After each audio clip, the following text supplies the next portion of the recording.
The soybean is an incredibly versatile legume.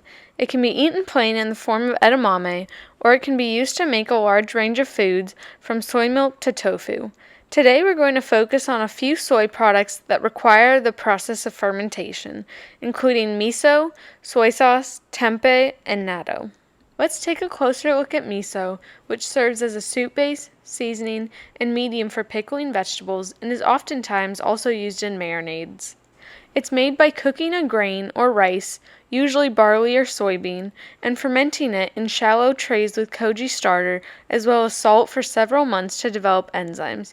Koji is a fungus used to break down rice, sweet potato, and barley, which are high in starch, into simple sugars and to ferment soybeans for making miso as well as soy sauce, which we'll discuss later.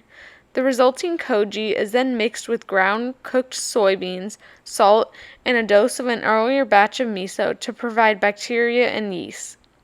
The breaking down of starch to maltose and glucose is essential in the production of miso. Now let's discuss a popular condiment with a very distinctive flavor, soy sauce.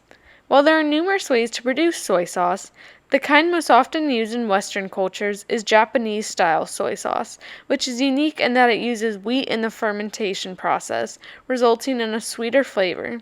In this case, the fermentation process is broken up into two phases, a brief fermentation and a longer main fermentation.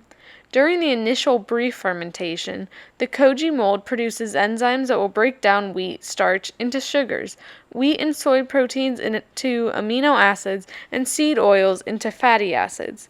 Then, during the main fermentation, these enzymes will do their job and bacteria will produce lactic, acetic, and other acids. Over time, the various enzymes and microbial products also react with each other. The sugars and amino acids form roasty-smelling organic compounds, and acids and alcohols combine to form fruity chemical compounds. The high-temperature pasteurization, a process that eliminates pathogens and extends shelf life using heat, develops yet another layer of flavor by encouraging browning reactions between amino acids and sugars.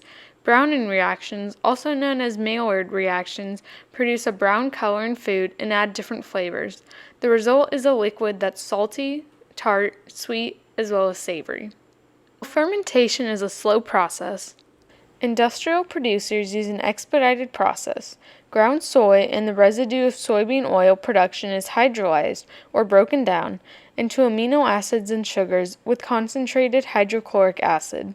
This acidic mixture is then neutralized with alkaline sodium carbonate and flavored and colored with corn syrup, caramel, water, and salt.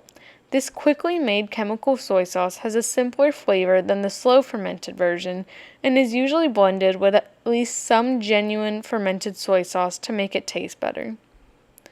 A less well-known fermented soy product is tempeh, which somewhat resembles tofu.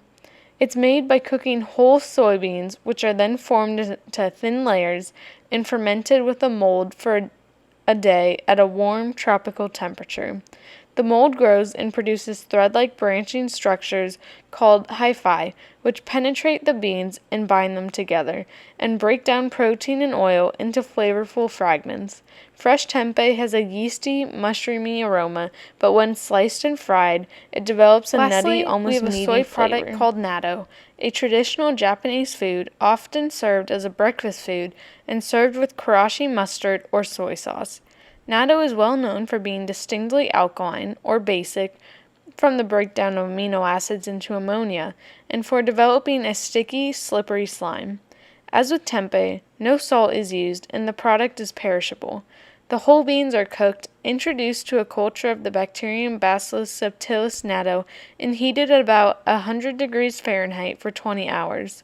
Some bacterial enzymes break down proteins into amino acids and oligosaccharides into simple sugars, while others produce a range of aroma compounds, as well as long chains of glutamic acid and long branched chains of sucrose, which form the slimy strings.